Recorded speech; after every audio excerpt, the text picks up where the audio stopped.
Capítulo 41. Beres fue llevado bajo custodia por los soldados y prácticamente arrojado en arresto domiciliario en su residencia. Su mansión estaba ubicada en la colina Palatino, donde solo residían los más acaudalados. Aunque el tamaño de la mansión no era menor que el de cualquier noble, se sentía estrecha debido a que el interior estaba repleto de todo tipo de estatuas y obras de arte. Cada pared estaba cubierta de pinturas, y hasta las sillas y mesas estaban decoradas con oro. Más que una casa, era prácticamente un enorme almacén de tesoros.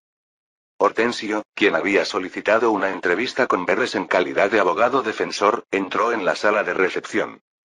Su disgusto era evidente ante el panorama de un espacio donde apenas había lugar para poner un pie debido a las numerosas antigüedades.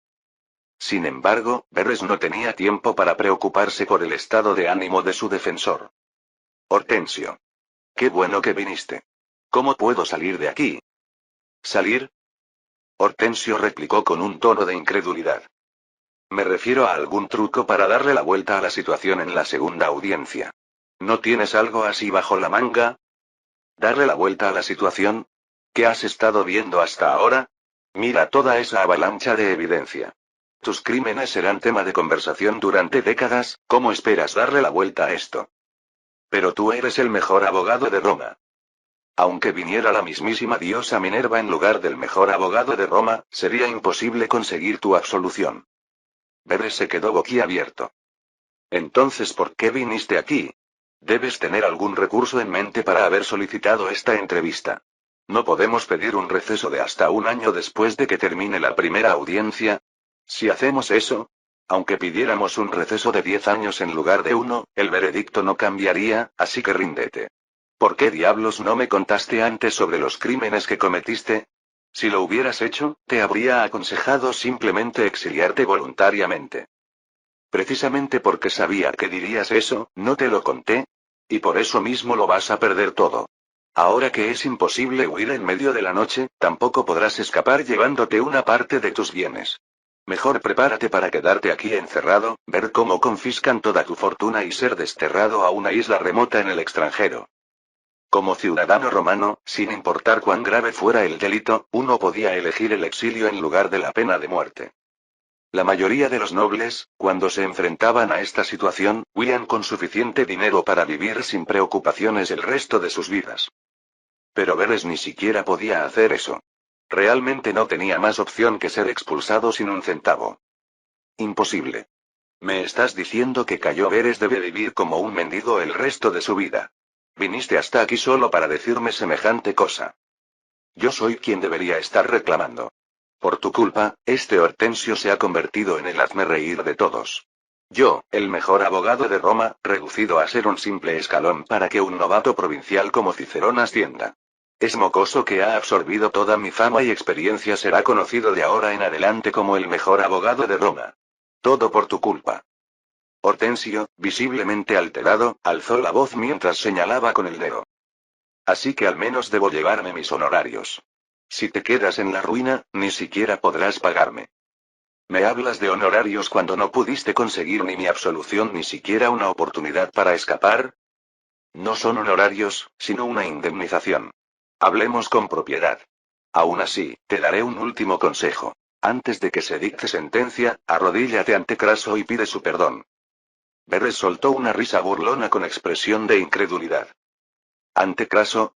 ¿Por qué debería pedir perdón a ese traidor que envió a su hijo a investigarme? ¡Qué increíble estupidez!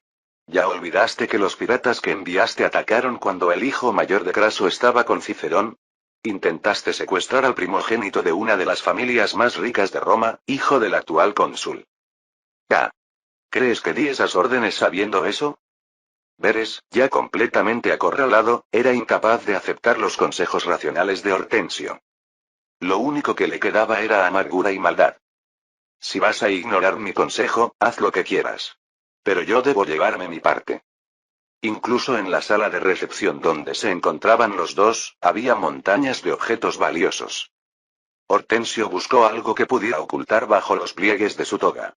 Una estatua del dios de la guerra Marte hecha de oro fue seleccionada como su compensación.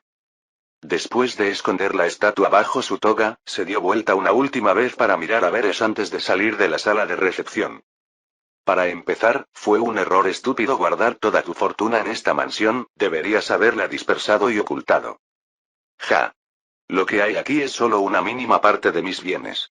El resto, exceptuando las obras de arte más valiosas, está en mi villa. Ah, ¿me estás diciendo que esto no es todo? Realmente me vas a volver loco.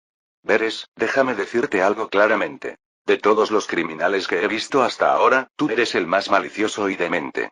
La mayor desgracia de mi vida fue no haber comprendido tu verdadera naturaleza antes de aceptar defenderte. Si hubieras defendido tan bien como hablas ahora, no estaría bajo arresto. ¿El mejor abogado de Roma? No eres más que un perdedor que se dejó manipular por Cicerón. Hortensio, en lugar de responder, se dio vuelta con una fría sonrisa burlancia. Después de su partida, nadie visitó a Veres hasta el día en que terminó la segunda audiencia. El veredicto fue tal como todos esperaban. Verres fue sentenciado a muerte, pero conforme a la ley, optó por el exilio y la confiscación de bienes en lugar de la pena capital. Sin embargo, como no tuvo oportunidad de desviar parte de sus bienes, se vio reducido a la pobreza total.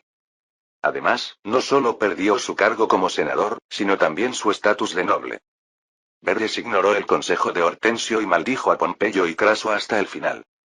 Incluso en el momento de su exilio, no mostró arrepentimiento por sus crímenes. ¿Habrá recibido su merecido? Exiliado en Grecia, Verres encontró un final miserable cuando fue descubierto por los piratas que él mismo había contratado. Se dice que su cuerpo, cuando fue encontrado más tarde, mostraba señales de severa tortura. Nunca se supo cómo los piratas lo encontraron. Por supuesto, en Roma se lamentó la muerte de quien ya no era ni senador ni noble. Todas las obras de arte y estatuas que Verres había acumulado ilegalmente fueron devueltas a Sicilia. Los habitantes de Sicilia alabaron el nombre de Cicerón y expresaron su gratitud a Roma por el justo veredicto. Así concluyó el juicio de Verres, que había sido el centro de atención en Roma durante más de un mes.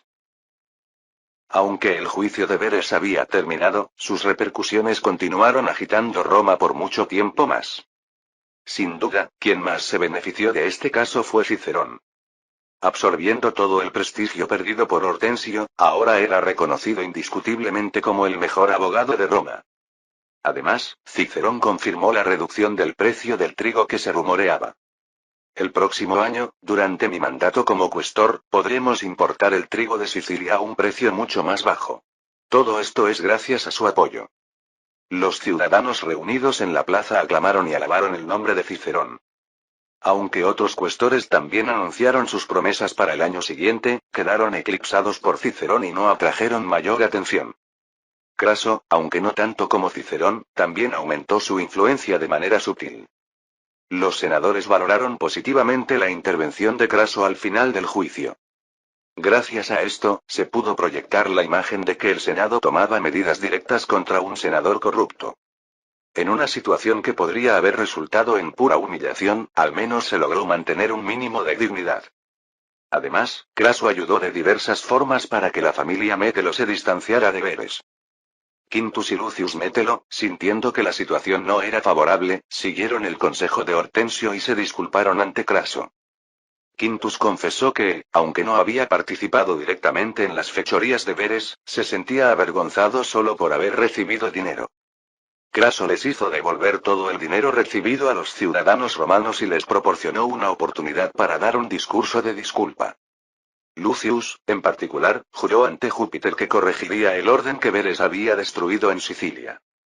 Aunque había sido cómplice de Verres, apenas logró evitar el juicio político al proponer que usaría su fortuna personal para ayudar en la reconstrucción de Sicilia. Naturalmente, la influencia del cónsul Craso jugó un papel importante en esto.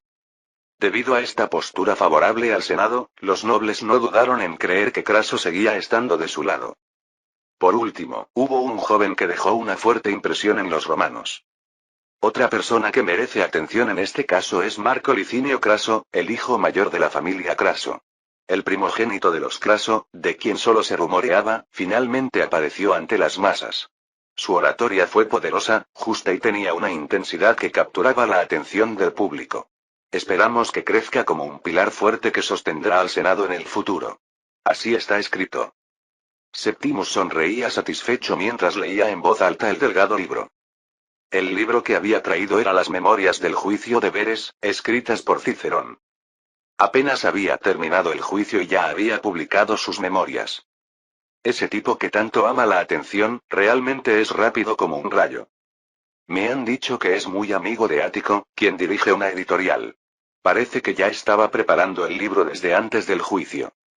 Su último discurso denunciando a Verres seguramente lo tenía preparado de antemano. Es una persona que no deja nada al azar. Marco hojeaba las memorias que Septimus le había pasado. Las frases, aparentemente sobrias pero salpicadas de sutiles alardes, eran muy propias de Cicerón. Considerando que tanto Pompeyo como César eran así, Marco pensó que quizás la autoalabanza era una característica de los romanos. Aún así, como Cicerón había mencionado discretamente su nombre, sería bueno agradecerle después. Su nombre seguramente quedó grabado en la mente de los ciudadanos después de esto, joven señor. Mi nombre, siendo el mismo que el de mi padre, ya era conocido por todos desde antes. Bueno, eso es cierto. Para ser más precisos, podríamos decir que la presencia del primogénito de la familia Craso se manifestó claramente esta vez. Pero, ¿no había dicho que quería evitar llamar demasiado la atención? Está bien recibir atención cuando es positiva para los senadores, como en este caso. Lo importante es no ser visto como una amenaza. Entiendo. Entonces, ¿qué hacemos con esta invitación? Septimo sacó una hoja de papiro elegantemente decorada y se la entregó a Marco. El señor César dice que, como ha sido elegido cuestor, desea invitarlo a su casa para agradecerle. ¿No hay muchos senadores que desprecian al señor César? Eso es porque César se ha metido con las esposas de tantos senadores. Políticamente, casi nadie lo ve como una amenaza todavía. De hecho, probablemente hay más gente que me compadece, pensando que me he involucrado con un deudor de mala reputación. Marco sonrió mientras leía la invitación. Aunque podía ver claramente la intención detrás de la invitación, decidió aceptarla voluntariamente, ya que era lo que esperaba. Cuando envió su respuesta aceptando la invitación a través de Septimus, César inmediatamente fijó una fecha. Como era una ocasión para agradecer específicamente a Marco, no invitó a nadie más. Marco se dirigió a la casa de César acompañado solo por Espartaco. Septimus y Danae no pudieron acompañarlo debido a asuntos comerciales que debían atender. Marco bajó la colina Palatino en su lujoso carruaje, que ya se había convertido en una atracción de Roma. A diferencia de otros nobles de familias prestigiosas, César no tenía una casa en las 7 colinas de Roma. Su residencia estaba en Subura, donde vivía principalmente la gente común. Por supuesto, no vivía en una ínsula, como se llamaba a las viviendas comunitarias. Como noble de reconocido linaje, vivía en una casa independiente en una de las calles más limpias de Subura. Quienes conocían la magnitud de las deudas de César se preguntaban por qué seguía viviendo en Subura. No era alguien que despreciara el lujo ni tenía poca vanidad. Sin embargo, no mostraba intención de mudarse a las colinas donde se concentraba la gente adinerada. Marco pensaba que todo esto era una puesta en escena calculada. ¿Cómo no iba a tener César el deseo de vivir en una mansión lujosa? Probablemente lo deseaba el doble que los demás. Sin embargo, César había sido considerado desde joven como una figura central del Partido Popular. Seguramente había decidido no abandonar Subura deliberadamente, considerando su imagen ante la plebe. Para sorpresa de Marco, cuando llegó a la casa de César, fue el propio César quien salió a recibirlo. César puso amistosamente su mano sobre el hombro de Marco cuando éste bajó del carruaje. Bienvenido. Te estaba esperando ansiosamente. Le agradezco tal recibimiento, saliendo incluso fuera de casa para recibirme. Cuando Marco saludó cortésmente, César rió jovialmente. Ja, ja. Gracias al préstamo que me hiciste, obtuve una victoria aplastante en las elecciones, así que esto es lo mínimo que puedo hacer. He preparado la comida con ingredientes de la mejor calidad, así que come y bebe cuanto quieras. Por supuesto, como me pediste, no he usado plomo calentado como endulzante. Decías que no era bueno para la salud, ¿verdad? Sí. Actualmente estoy desarrollando un endulzante alternativo. Ya está casi terminado, así que planeo organizar una degustación. Le enviaré una invitación, espero que pueda venir a probarlo. Si tú me invitas, por supuesto que iré. Entre nosotros, eso no es nada. A pesar de conocerse hace tan poco, ya enfatizaba su cercanía usando la palabra nosotros. César, tras hacer pasar a Marco a la casa, le presentó a su familia con toda naturalidad. Esta es mi esposa Cornelia. Una mujer virtuosa que es demasiado buena para mí. La noble dama, rebosante de elegancia, saludó a Marco calurosamente. Marco respondió con una sonrisa y una cortés reverencia. Es un placer conocerla. Soy Marco Licinio Craso. Al ver el rostro de Cornelia, Marco se sorprendió internamente por su belleza. Aunque debía tener unos 30 años, parecía estar apenas en sus 20. Además, su aire de nobleza resultaba tremendamente atractivo. Era incomprensible que César anduviera teniendo aventuras con otras mujeres casadas teniendo una esposa así. Probablemente ella había sufrido bastante por ello. Quizás por eso, Cornelia se veía algo cansada y un poco pálida. Ahora que lo pienso, tengo entendido que César ya enviudó una vez. Mientras Marco observaba brevemente el rostro de Cornelia, César le dio una palmada en la espalda riendo alegremente. Veo que después de todo eres un hombre. Ya que ha salido el tema, permíteme presumir un poco. Mi hija ha heredado la belleza de su madre y ya recibe elogios por ello. Además, ha heredado mi inteligencia, así que creo que podrían tener buenas conversaciones. Oh, ahí viene justamente. Al mirar en la dirección que César señalaba, vio a una joven que se acercaba con paso sereno. Aunque vestía ropas sencillas pero pulcras, la elegancia que emanaba no era inferior a la de cualquier noble de familia prestigiosa. César no había exagerado al presumir de su hija como un padre orgulloso. Aunque parecía tener solo 12 o 13 años, su belleza era tal que atraía las miradas naturalmente. Incluso Marco, acostumbrado a la belleza, quedó internamente impresionado. Era una joven muy impresionante, con un aire noble heredado directamente de su madre y unos ojos intelectuales. Aunque todavía estaba en una edad en que la palabra linda le quedaba mejor que hermosa, era difícil imaginar cómo sería su belleza en 6 o 7 años. Según la historia, Pompeyo, quien se casaría con la hija de César, quedó completamente enamorado de su esposa.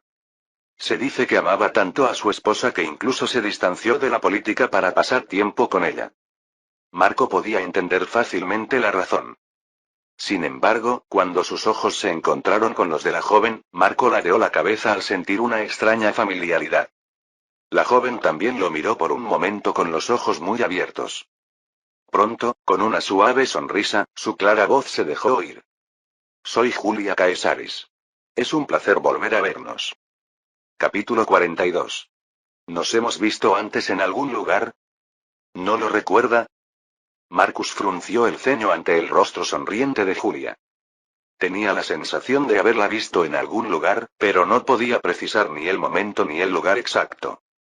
Era extraño, pues siendo una joven tan llamativa, debería haber dejado una impresión más clara en su memoria. Quizás nos cruzamos brevemente en algún lugar. No, eso también sería extraño. Si ese fuera el caso, Julia tampoco debería recordarlo. El hecho de que expresara alegría por volver a verlo significaba que definitivamente habían tenido tiempo de reconocerse mutuamente en algún momento.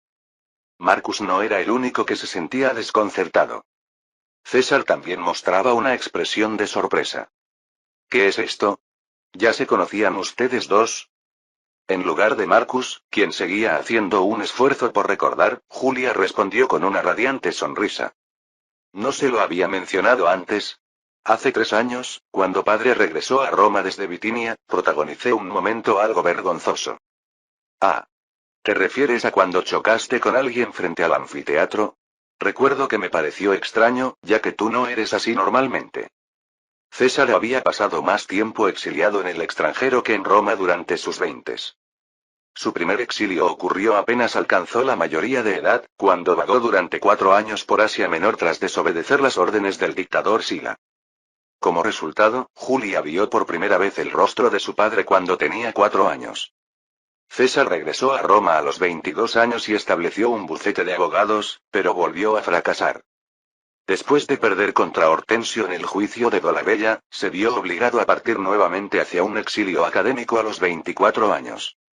Permaneció en Grecia durante 3 años y solo pudo regresar a Roma después de ser nombrado sacerdote. Por muy precoz que fuera Julia, no pudo contener su emoción cuando se acercaba el día del regreso de su padre. Había salido a comprar un regalo para él cuando tropezó con alguien en medio de la multitud. Al escuchar la mención del anfiteatro y los 3 años, Marcus finalmente comprendió. Un día que había salido a recibir el informe sobre la reforma de los Juegos de Gladiadores, ayudó a levantarse a una niña que había chocado con él. Aquella niña, que mostraba una madurez impropia de su edad, ahora se había convertido en una joven más madura. En la mente de Marcus, la imagen de la Julia que tenía frente a él se superpuso con la de aquella niña. Así que eras tú aquella niña. Ja, ja, qué pequeño es el mundo, ¿verdad? Ciertamente lo es. Yo tampoco imaginé que nos volveríamos a ver de esta manera. César, que ahora comprendía completamente la situación, miró alternativamente a Marcus y Julia. ¿Entonces aquel noble amable con quien chocaste era Marcus? Bien, si esto es el destino, aprovéchenlo para conversar un poco. Querida, vayamos a hablar a otra habitación. César también se dirigió a Spartacus, quien permanecía junto a Marcus. Tú eres el famoso Spartacus, ¿verdad?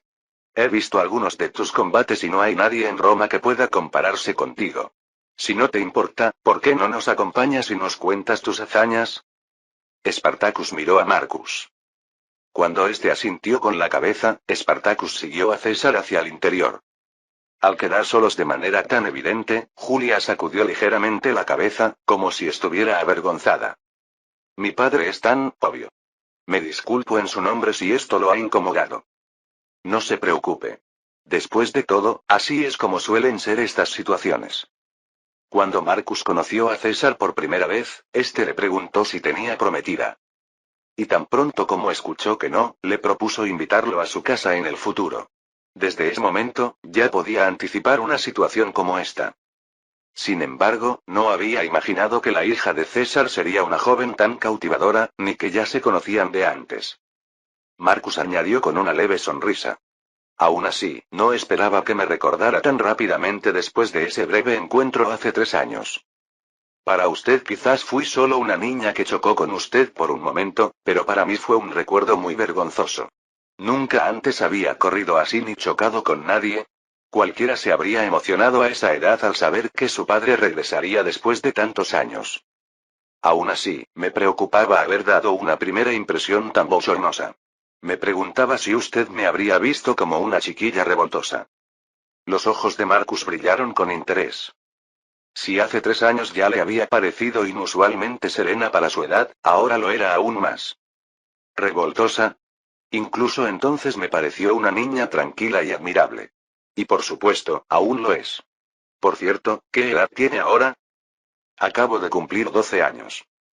Yo pronto celebraré mi ceremonia de mayoría de edad, así que nos llevamos 5 años. Aunque no se nota la diferencia, es usted muy madura. En la época moderna, 12 años sería apenas la edad para comenzar la escuela secundaria. Sin embargo, tanto su forma de hablar como su presencia ya eran prácticamente las de una adulta. Es que mi padre casi nunca estuvo en casa cuando era pequeña.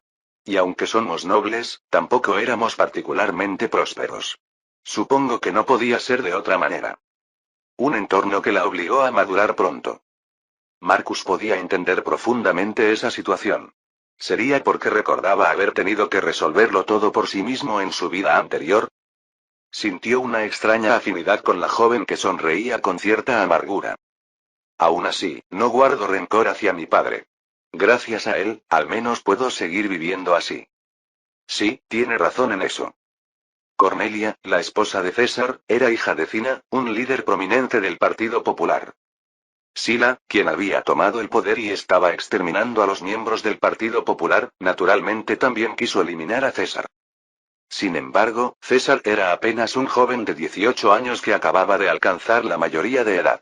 Además, pertenecía a una prestigiosa familia noble, por lo que llovieron peticiones de todas partes para salvar su vida. Consciente de la opinión pública, Sila accedió a perdonarle la vida con la condición de que se divorciara de su esposa. Incluso quienes pedían que se salvara la vida de César consideraron que era una exigencia razonable. En ese momento, el Partido Popular había sido desarraigado y Cina ya había fallecido. No había razón para que César se aferrara a una esposa que ya no tenía conexiones políticas. Sin embargo, contra todo pronóstico, César rechazó firmemente la orden de Sila. Naturalmente, Sila enfurecido intentó matarlo, y César tuvo que huir al extranjero. Sila ya había purgado sin excepción a más de 5.000 personas que había incluido en su lista negra. Y este novato de apenas 18 años se había atrevido a desafiar frontalmente las órdenes de tan implacable dictador. Dicen que padre declaró que no podía abandonar a madre, que estaba embarazada entonces, pero probablemente había otras razones. De cualquier manera, madre está profundamente agradecida con él por eso. Y yo también. Es comprensible. De una forma u otra, parece que César siempre tuvo un coraje excepcional desde joven. Quizás por eso está tan tranquilo a pesar de tener tantas deudas. Julia parecía tener ciertos resentimientos acumulados hacia César. Aunque quería y agradecía a su padre, parecía haber aspectos de él que no le agradaban. En realidad, era natural que como hija le disgustara que su padre se involucrara con otras mujeres casadas dejando de lado a su madre. Ciertamente tiene un lado bastante libertino. Sí, desearía que moderara un poco esa confianza en sí mismo. Pero también hay muchas cosas que admiro de mi padre. Sorprendentemente, tiene su lado familiar. Siempre supervisa personalmente mis estudios. ¿No asiste a la escuela? Mi abuela me dio la educación básica. Ahora recibo educación superior de mi padre. Además, solemos conversar sobre diversos temas. A veces debatimos e intercambiamos opiniones. Aurelia, la madre de César, provenía de una reconocida familia de eruditos.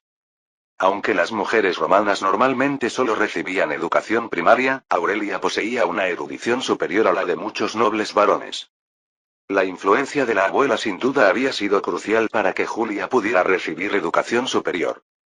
La opinión de Marcus sobre Julia volvió a mejorar. No solo poseía una bella apariencia, sino que por la conversación hasta ahora, también tenía un carácter hogareño. Sobre todo, su mayor fortaleza era tener un nivel intelectual suficiente para ser interlocutora de César. Por supuesto, siendo una niña de solo 12 años, era imposible que pudiera mantener debates de igual a igual con César. Probablemente la estaba educando con el propósito de desarrollar su talento precoz. Me da curiosidad saber sobre qué temas conversa con César. ¿Hablan de política o asuntos militares? Soy una ignorante en temas militares, así que principalmente hablamos de política y problemas sociales. Recientemente discutimos sobre el juicio de Verres y sobre Cicerón. Y usted también ha sido tema de conversación en varias ocasiones. ¿Yo? Sí. Mi padre está muy interesado en usted. Gracias a eso, yo también empecé a sentir curiosidad natural por saber qué clase de persona era. Esto significaba que no había venido simplemente porque César hubiera arreglado el encuentro. Su sonrisa radiante le producía una extraña sensación de tranquilidad. Era un tipo de encanto diferente al aire seductor de Danae. Marcus se sentía bastante complacido por el interés que ella mostraba. Él también se sentía atraído por Julia. Marcus continuó conversando con Julia sobre diversos temas.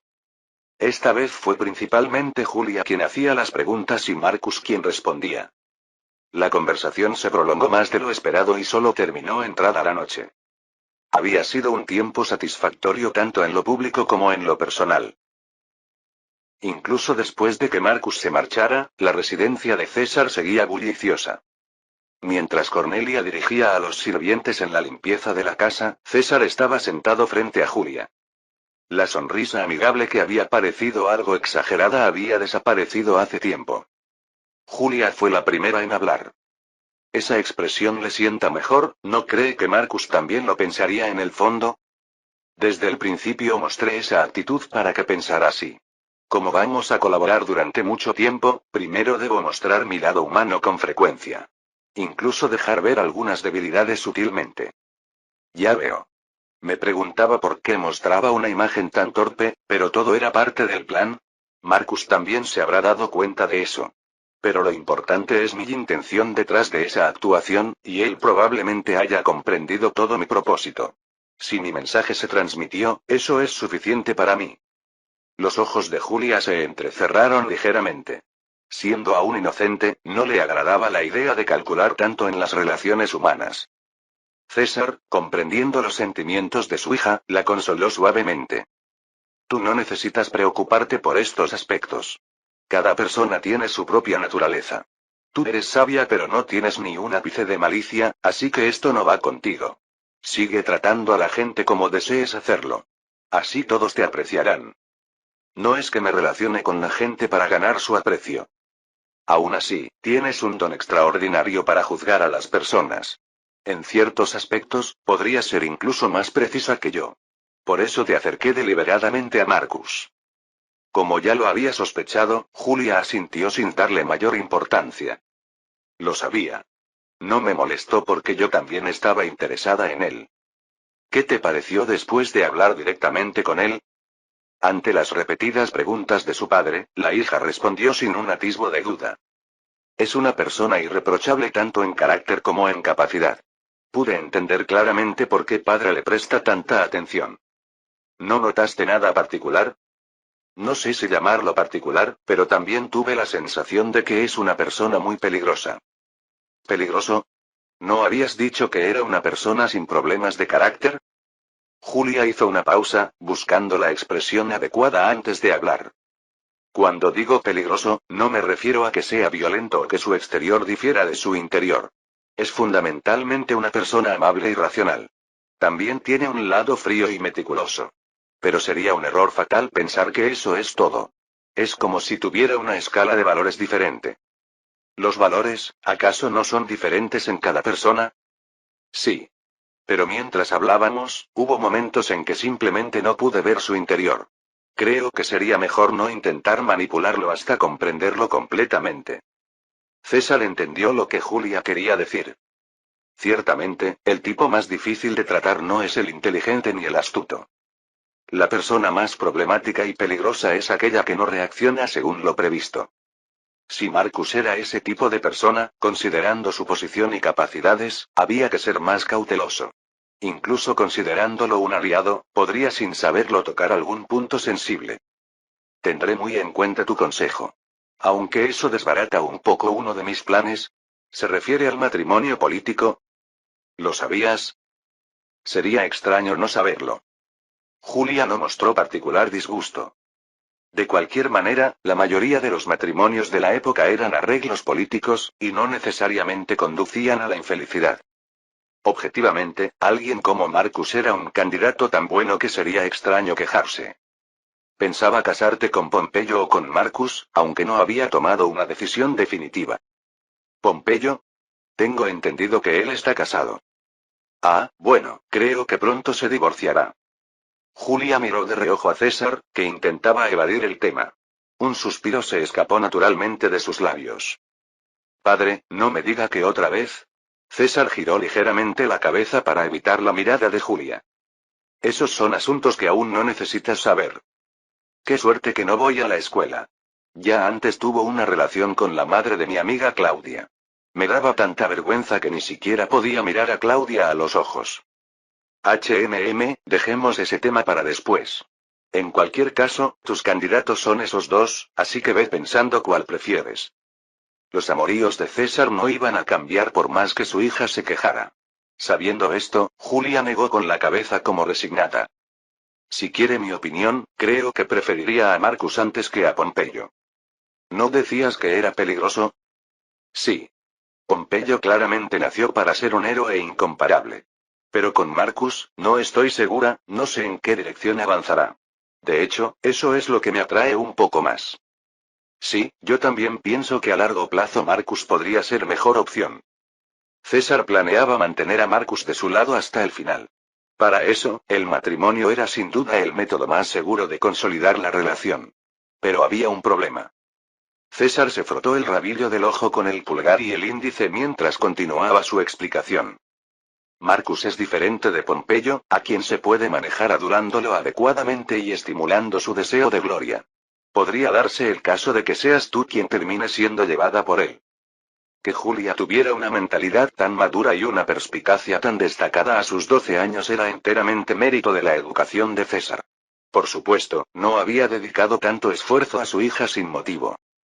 César había percibido hace tiempo que Julia había heredado su genialidad. Aunque no podía convertirla en su sucesora por ser mujer, era una hija que podía ser incluso más útil que eso. La había educado meticulosamente para que nunca perdiera el control en su relación matrimonial, sin importar con quién se casara. Sin embargo, si se casaba con Marcus, existía el riesgo de que esa ventaja se desvaneciera. César decidió sopesar un poco más entre Marcus y Pompeyo. Al terminar el turbulento año 70 AC, un nuevo año amaneció. Apenas cambió el año, una noticia extraordinaria llegó a los habitantes de Roma. Era el anuncio de la victoria. Lúculo, quien había estado acumulando victorias en Oriente, finalmente había conquistado Tigranocerta, la capital de Armenia. Según los rumores, las fuerzas lideradas por Tigranes superaban los 100.000 hombres. Este gran ejército había sido completamente derrotado por las fuerzas de Lúculo, que ni siquiera llegaban a 20.000. Lúculo, el general invicto que ganaba cada batalla que libraba, avanzó hasta el mar Caspio. Cuando el este comenzó a mostrar señales de pacificación, naturalmente la influencia de los piratas disminuyó, y el precio del trigo empezó a caer dramáticamente. Sumado al trigo barato que llegaba desde Sicilia, el precio del trigo en Roma cayó casi a la mitad. La mayoría de los romanos esperaban que cuando el este estuviera completamente pacificado, el precio del trigo bajaría aún más. ¿Qué posibilidades había de que un estratega milagroso que podía vencer a 100.000 con solo 20.000 fuera derrotado? Quizás por eso, la gente se dedicaba a consumir el trigo sin preocuparse por almacenarlo. Marcus juzgó que finalmente el momento había madurado. Los enormes almacenes que había construido por todo el país ya estaban terminados desde hace tiempo. Marcus escribió una carta para Tarius, quien se encargaría de monopolizar el trigo en su lugar, y se la entregó a Septimius. Entrégale esto a Tarius. Dile que comience de inmediato. ¿En qué escala debemos comprar? La respuesta de Marcus fue concisa. Todo. Capítulo 43. La compra de trigo se llevó a cabo en toda la península itálica, pero de manera discreta. La red organizativa que se había construido meticulosamente durante más de un año finalmente demostró su valor. Tadius era el responsable general. Utilizando los nombres de numerosos esclavos liberados, compró trigo de manera dispersa por todo el país. Ya habían completado la investigación sobre cuánto trigo se consumía en cada región. Gracias a esto, pudieron acaparar casi todo el trigo, dejando apenas lo justo para el consumo de los habitantes. Nadie se percató de que había alguien comprando trigo a gran escala.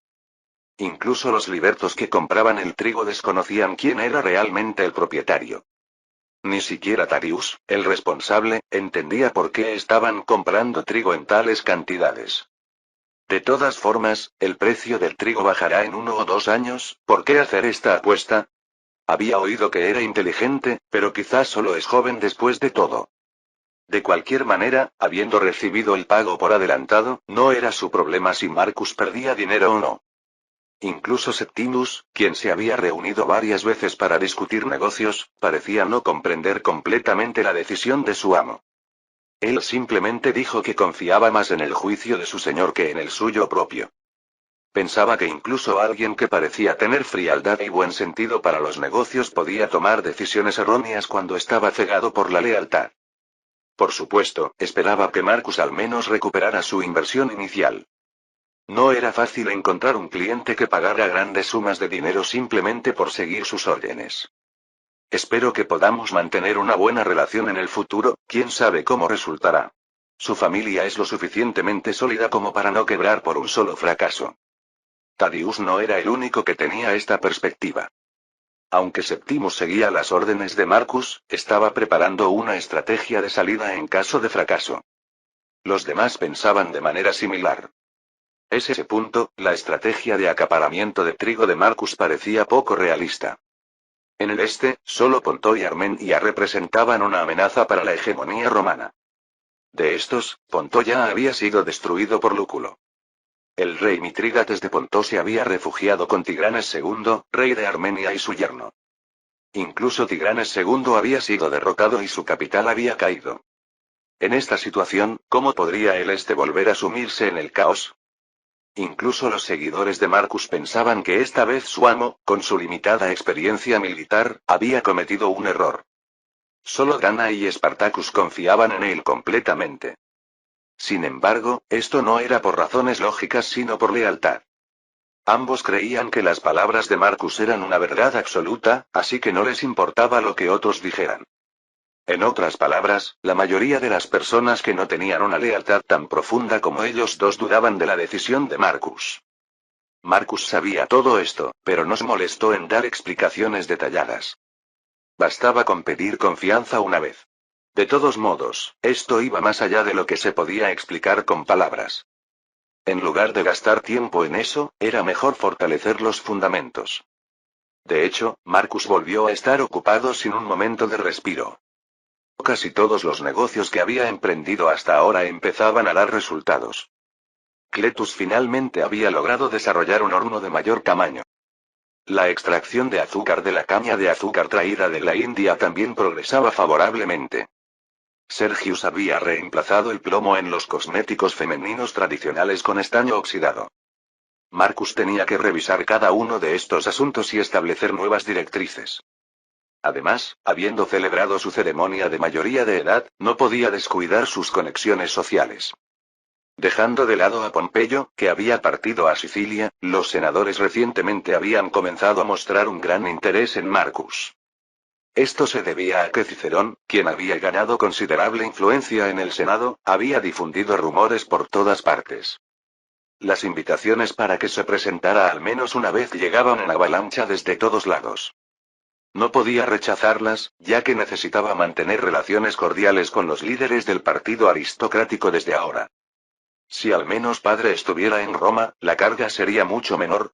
Para colmo, justo en este momento Craso también había partido para asumir como gobernador provincial, lo que aumentaba aún más la carga de Marcus.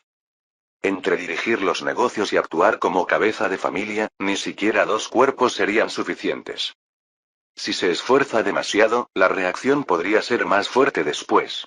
Necesita descansar un poco. Julia, a quien se hacía tiempo para ver en medio de su ocupada agenda, aconsejó con tono preocupado.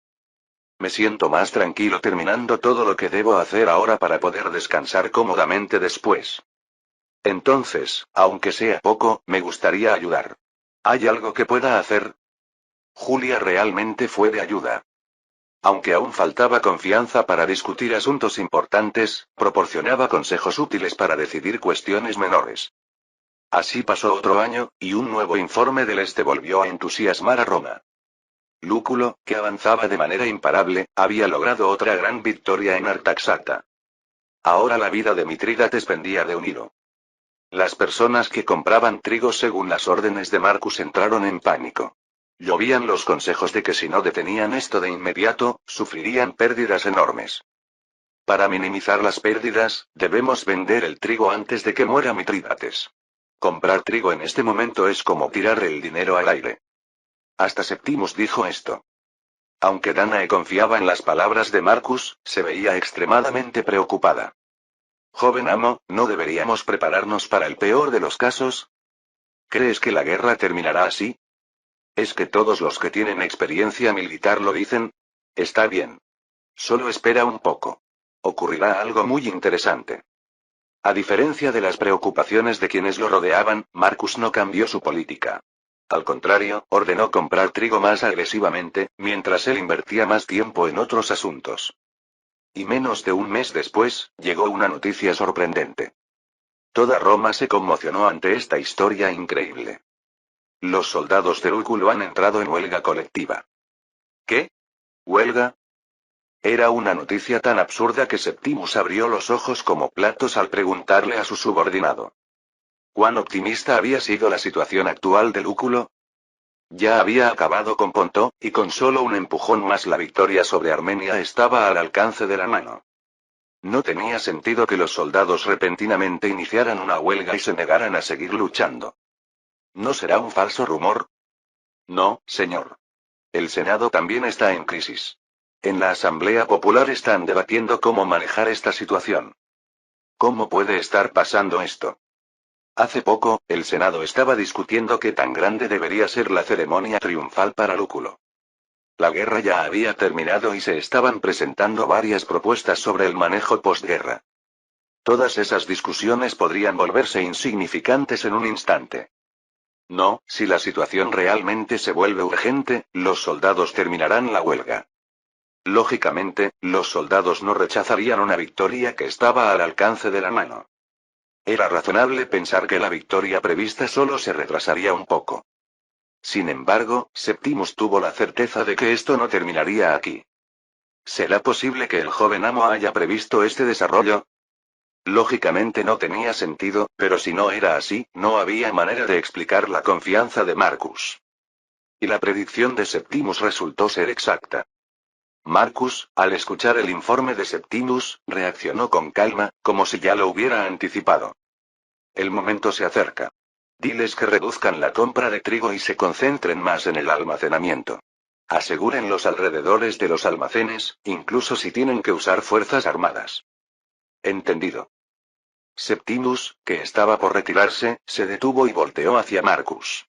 Y preguntó con tono cauteloso. ¿Usted sabía que esto pasaría? ¿Eh? Bueno, más o menos. Pero ¿cómo pudo? Porque Lúculo es un noble de nacimiento. Marcus le dio la misma explicación que le había dado a Pompeyo. Aunque era un genio como táctico, su capacidad para ganarse el corazón de sus subordinados estaba muy por debajo de eso. Y además, durante el proceso de estabilización de las provincias, se había enemistado con la clase ecuestre romana. Su capacidad como táctico podría ser incluso superior a la de Pompeyo, pero carecía de las cualidades necesarias de un estratega. Esto era una desgracia no solo para Lúculo, sino también para los soldados bajo su mando. Pero en el Senado parecían confiar en el señor Lúculo. Es un gran general comparable a Pompeyo entre los discípulos de Sila. Pero la marea ya cambió. ¿Cómo puede continuar la guerra cuando ha perdido la confianza de sus soldados? Septimus decidió creer completamente en las palabras de Marcus. De hecho, una vez que el ímpetu del ejército de Lúculo se tambaleó, cayó en picada. Los soldados, enfurecidos por el comportamiento de un comandante que acaparaba obras de arte, llegaron incluso a atacar los carros de equipaje. Aunque Lúculo había avanzado hasta el mar Caspio, siendo el segundo después de Alejandro en la región greco-latina en hacerlo, no pudo avanzar más. El descontento de sus subordinados no disminuyó con el tiempo. Finalmente, Lúculo, preocupado por una rebelión, comenzó a retirarse. Se produjo un hecho sin precedentes. Una retirada a pesar de ganar las batallas y no tener problemas de suministros. Naturalmente, con esta situación, el control de Lúculo sobre el este quedó irrecuperablemente dañado. Mitrídates, que había sido acorralado, no dejó pasar esta oportunidad. Reuniendo sus fuerzas restantes, recuperó instantáneamente el territorio de Armenia y luego comenzó a ambicionar su propio reino de Ponto. Los logros obtenidos durante 7 años se evaporaron en un instante. Ante este impactante resultado, el Senado y la Asamblea Popular solo pudieron quedar atónitos. El precio del trigo, que había estado cayendo en picada, comenzó repentinamente a volver a su estado original. Además, Mitrídates comenzó a presionar a Roma de manera más astuta que antes. Tras sufrir derrotas consecutivas ante Sila y Lúculo, se dio cuenta de que no debía enfrentarse directamente a Roma. En su lugar, optó por un método de acoso completamente indirecto. Utilizaba a los piratas. En ese tiempo, la base principal de los piratas que aterrorizaban el Mediterráneo estaba en la región de Cilicia. La razón era simple. La dinastía Seleucida de Siria, que gobernaba esta área, había perdido su poder. Además, contaban con abundantes recursos humanos gracias al continuo reclutamiento de talentos de las dinastías orientales derrotadas por Roma. Los piratas, cuyo poder no dejaba de crecer, causaban dolores de cabeza incluso a Roma con sus atropellos. A esto se sumó el enorme apoyo financiero de Mitrídates. Los piratas inmediatamente comenzaron a cambiar sus naves por otras más rápidas y estables, e incluso comenzaron a contratar navegantes. No solo operaban desde Cilicia, sino que establecieron decenas de bases locales desde donde realizaban saqueos sistemáticos. La situación llegó al punto en que incluso el puerto de Ostia, que se consideraba seguro, fue atacado. Era cuestión de tiempo antes de que el comercio marítimo en el Mediterráneo se paralizara. Al Senado llegaban informes casi diarios de barcos saqueados por piratas. Lo más grave era la paralización del transporte de granos. La flota de transporte que venía de Egipto fue atacada por piratas. Los piratas se han apoderado de barcos graneleros anclados en el puerto. Egipto solicita apoyo militar para escoltar sus naves de transporte. En cuestión de meses, todo el Mediterráneo se había convertido en territorio pirata. Por todas partes se escuchaban voces criticando a Lúculo por no haber acabado con Mitrídates.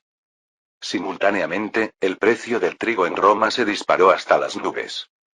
Los pobres que subsistían con las distribuciones gratuitas protestaban día tras día exigiendo alimentos. Marcus, juzgando que finalmente había llegado el momento de vender el trigo acumulado, convocó inmediatamente a los responsables. Todos los presentes en la sala de reuniones tenían expresión de estar poseídos. Aunque, por supuesto, sus reacciones eran sutilmente diferentes. De Danae y Spartacus se traslucía un orgullo y respeto imposibles de ocultar. Septimus parecía estar recriminándose por no haber confiado en su señor, mientras que Tadius y sus subordinados mostraban un atisbo de temor. La voz de Marcus resonó en la silenciosa sala. Bien, ahora que el precio del trigo ha subido lo suficiente, vamos a recuperar el dinero invertido. Tadius, ¿has asegurado las rutas de venta? Sí, lo he manejado como ordenó. Bien. Lo repetiré una vez más. No debe correrse el rumor de que alguien está liberando grandes cantidades de trigo. Obviamente, eso haría que el precio volviera a bajar. Cuando hay exceso de demanda y la oferta aumenta para igualarla, el precio se estabiliza rápidamente. Esta era una noción económica básica. Marcus enfatizó este punto innumerables veces. Era esencial evitar que el mercado percibiera el aumento en la oferta para obtener ganancias máximas. Déjelo en mis manos. Lo hemos preparado minuciosamente, así que podemos obtener como mínimo el doble de ganancia. Incluso incluyendo todos los costos de preparación. Bien. Y no olvides que aunque hay que venderlo de manera dispersa, todo debe venderse antes de 2 años. Tadius objetó con expresión dubitativa. ¿Pero por qué debe venderse todo en 2 años? Si se almacena adecuadamente, el trigo puede conservarse perfectamente hasta 3 años. Si esperamos un año más, podríamos obtener ingresos mucho mayores de lo previsto. La pacificación del este había fracasado a pesar de que Lúculo le dedicó 7 años. Nadie pensaba que esta situación se calmaría en menos de 2 años. Marcus, sin cambiar su expresión, tamborileó con los dedos sobre el escritorio. Tadius, véndelo todo antes de 2 años. Ante esa voz sin inflexiones, Tadius se estremeció instintivamente. Se apresuró a inclinar la cabeza. Lo siento mucho. Seguiré sus órdenes al pie de la letra.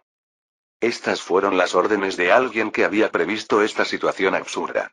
Aunque no lo entendiera, lo correcto era seguir las órdenes sin cuestionarlas.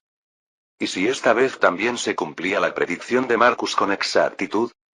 Tadius podría apostar toda su fortuna a que este joven, apenas convertido en adulto que tenía frente a sus ojos, se convertiría en el gobernante de facto de Roma.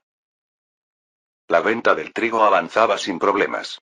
Cuando Craso regresó tras terminar su mandato como gobernador y recibió el informe, no pudo cerrar la boca de la sorpresa. Vaya, realmente la fortuna de nuestra familia ha llegado a este nivel. Esta es la estimación si vendemos todo el trigo según lo planeado. ¿Cómo decirlo? Son cifras tan enormes que parecen irreales. Antes de la rebelión de esclavos, la fortuna total de la familia Craso era de aproximadamente 170 millones de sestercios. Incluso esta cantidad ya era inmensa, acercándose al presupuesto anual de Roma de 200 millones de sestercios. Y bajo el mando de Marcus, esta enorme fortuna experimentó otro crecimiento extraordinario. La productividad aumentada por la división del trabajo, los estribos y herraduras, y los inmensos ingresos generados por las patentes. A esto se sumaron las ganancias obtenidas por las mejoras en los carruajes y arnases, todo lo cual se invirtió en la compra de trigo.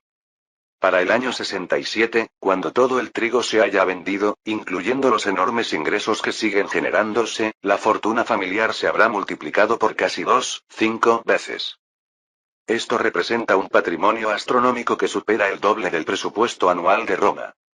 Era una cantidad tan vertiginosa que incluso Marcus, quien presentaba el informe, sentía euforia. Además, lo más aterrador era que ni los ciudadanos romanos ni siquiera los nobles sabían que la fortuna de Craso había crecido tanto. Si lo deseaban, podrían manipular Roma desde las sombras. Por supuesto, cuanto más tengamos, más cautelosos debemos ser. Padre, por favor continúe manteniendo buenas relaciones con los senadores como hasta ahora. Por supuesto. Tú también deberías dejar de trabajar tanto y comenzar a expandir tus conexiones tranquilamente. Todo eso te servirá de base cuando entres al Senado más adelante. Craso respondió con voz llena de afecto mientras acompañaba a Marcus hasta la salida de su despacho. Al llegar a su habitación, Marcus se tumbó en la cama estirando las piernas. Justo cuando estaba a punto de tomar un merecido descanso después de mucho tiempo, Septimus entró en su habitación. ¿Sucede algo? No es trabajo, pero ha llegado una carta. El señor Cicerón está organizando una reunión y desea encarecidamente su asistencia. ¿Una reunión? ¿No es un banquete? No, es una reunión. Parece que el señor Cicerón está invitando a jóvenes brillantes que ha estado observando para discutir varios temas. La popularidad de Cicerón, quien había desempeñado exitosamente el cargo de procónsul, era especialmente alta entre los jóvenes. Un joven político que castigó la codicia corrupta de los poderosos. Con esa imagen, Cicerón estaba expandiendo constantemente su base de apoyo a través de actividades continuas. En particular, estaba atrayendo a su facción a jóvenes intelectuales apasionados por el republicanismo. Desde su perspectiva, era natural que Marcus fuera el talento más codiciado. Marcus leyó cuidadosamente la carta que recibió de Septimus. Si hubiera sido un simple banquete, habría buscado una excusa para no asistir, pero siendo una reunión así, era diferente. Mientras leía la lista de jóvenes confirmados para participar, los ojos de Marcus se detuvieron en un punto. Una sonrisa, como la de un niño que acaba de descubrir un nuevo juguete, apareció en sus labios. Vaya, veo un nombre muy interesante aquí. La región de Cilicia está marcada en color oscuro en el mapa. Capítulo 44.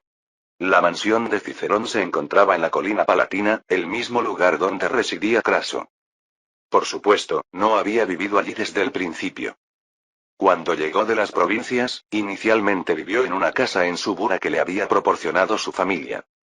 Sin embargo, no era apropiado que alguien con la reputación de ser el mejor abogado de Roma permaneciera indefinidamente en Subura. Poco después del juicio de Verres, finalmente logró conseguir una residencia en la tan anhelada colina palatina. Aunque tuvo que contraer una considerable deuda, no fue una carga gracias al préstamo sin intereses que Marcus le otorgó. Aunque no era necesario que fuera completamente sin intereses. Entre nosotros, esto es lo mínimo que puedo hacer. No tiene que preocuparse por ello. Conmovido una vez más por este gesto de amabilidad, Cicerón aprovechaba cada oportunidad para elogiar a Marcus. Quizás gracias a haber conseguido una mansión en la colina palatina, la casa de Cicerón bullía día tras día con una inmensa cantidad de visitantes. Clientes que buscaban consultas, jóvenes intelectuales que admiraban a Cicerón, y personas que venían a presentar sus quejas e injusticias. Cicerón prestaba atención a todos los que venían a verlo. Sin embargo, las puertas de la mansión, que normalmente estaban abiertas de par en par, hoy no recibían a visitantes externos. Esto se debía a que se estaba llevando a cabo una reunión de jóvenes intelectuales organizada por Cicerón. La lista de participantes era impresionante. La mayoría eran hijos de nobles de alto rango, cuyos nombres eran bien conocidos en Roma. También se podían ver varios senadores de la misma edad que Cicerón. A pesar de sus ocupadas agendas públicas y privadas, todos aceptaron gustosamente la invitación de Cicerón. Tal era la magnitud de la reputación de Cicerón en Roma en ese momento. Los jóvenes se dispersaron por la espaciosa mansión, conversando y disfrutando de la comida. Entre ellos, aquellos que Cicerón consideraba especialmente prometedores compartían un banquete separado en el edificio principal. Marcus, naturalmente, cenaba junto a Cicerón.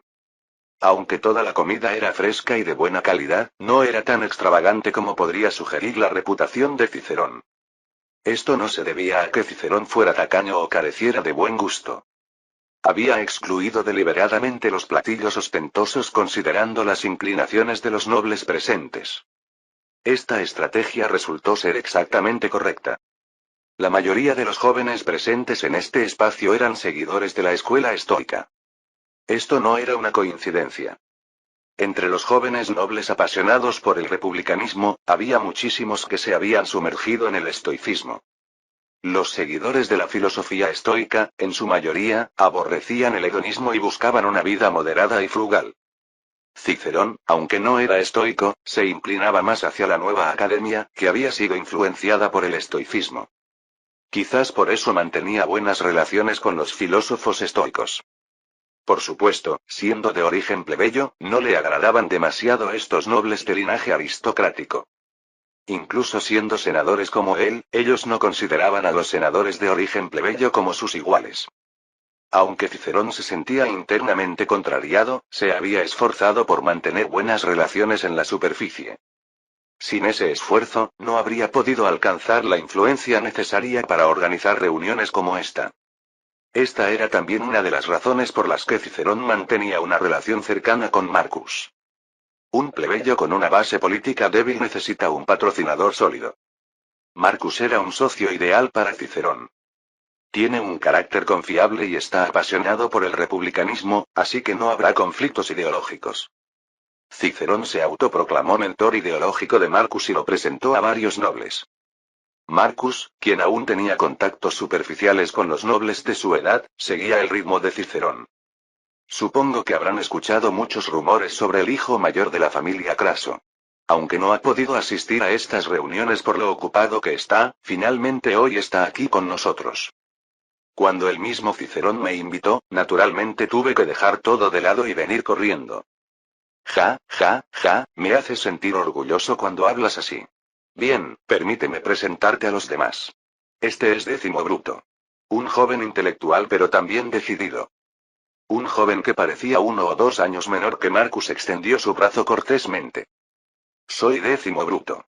He oído mucho sobre usted. Es un placer conocerlo finalmente. Marcus estrechó el brazo de Décimo con una sonrisa afable. El placer es mío. Por la mente de Marcus desfilaron todos los datos que conocía sobre Décimo Bruto. Décimo Bruto era conocido como un comandante competente que había luchado en la guerra de las Galias bajo el mando de César. Aunque compartía el apellido Bruto, era diferente de aquel Bruto que lideró el asesinato de César. Aunque no lo lideró, ciertamente participó en el asesinato de César. Era un pariente lejano de César y había ascendido en su carrera gracias a la influencia de este. Sin embargo, al participar en su asesinato, fue condenado como símbolo de ingratitud y finalmente cayó en desgracia de manera miserable. En cualquier caso, dado que participó en el asesinato de César, debía ser alguien que defendía fundamentalmente el sistema republicano. No era extraño verlo en esta reunión. La siguiente persona que Cicerón trajo era un rostro que Marcus conocía bien. Sin esperar a ser presentado, se acercó con una sonrisa alegre y puso su mano sobre el hombro de Marcus. ¿Cuánto tiempo? ¿Cómo has estado? Casio, ¿cuántos años han pasado? Escuché que te habías ido a estudiar a Grecia, ¿ya has vuelto? Estuve estudiando en Rodas todo este tiempo y regresé hace un año. Al volver a Roma, he oído bastantes rumores sobre ti. Casio Longino era uno de los amigos con los que solía pasar tiempo en su juventud. Incluso lo había acompañado cuando fueron a Capua para intentar reclutar a Espartaco. En su juventud disfrutaba de una vida disoluta y decadente, pero al reencontrarse ahora parecía una persona completamente diferente. Completamente absorto en la filosofía griega, se había convertido en un apasionado republicano. Ahora que lo pienso, este tipo también fue uno de los conspiradores principales en el asesinato de César. Aunque Casio no provenía de una familia particularmente distinguida, era una persona de excepcional capacidad. El solo hecho de que Cicerón lo hubiera invitado a esta reunión sugería que su reputación debía ser bastante buena. Los dos, que se reencontraban después de tanto tiempo, conversaron en un lugar tranquilo y apartado. Casio sirvió personalmente vino diluido en la copa de Marcus. Me alegra mucho verte de nuevo. Y sobre todo, me alegra que tanto tú como yo hayamos dejado atrás nuestra inmadurez de antes. Éramos jóvenes entonces. Pensándolo bien, fueron días bastante vergonzosos. Aunque me alegro de haber abierto los ojos, aunque fuera tarde. De ahora en adelante, pienso dedicar todas mis capacidades a preservar los valores de la República. ¿Qué hay de ti? ¿El hecho de que estés aquí significa que compartimos la misma visión? Una sonrisa difícil de interpretar se dibujó en los labios de Marcus. Llevó la copa a sus labios, bebió de un trago y la dejó sobre la mesa con un gesto audaz. No tengo intención de andar con palabrerías. Las acciones hablarán por sí solas, ¿no crees?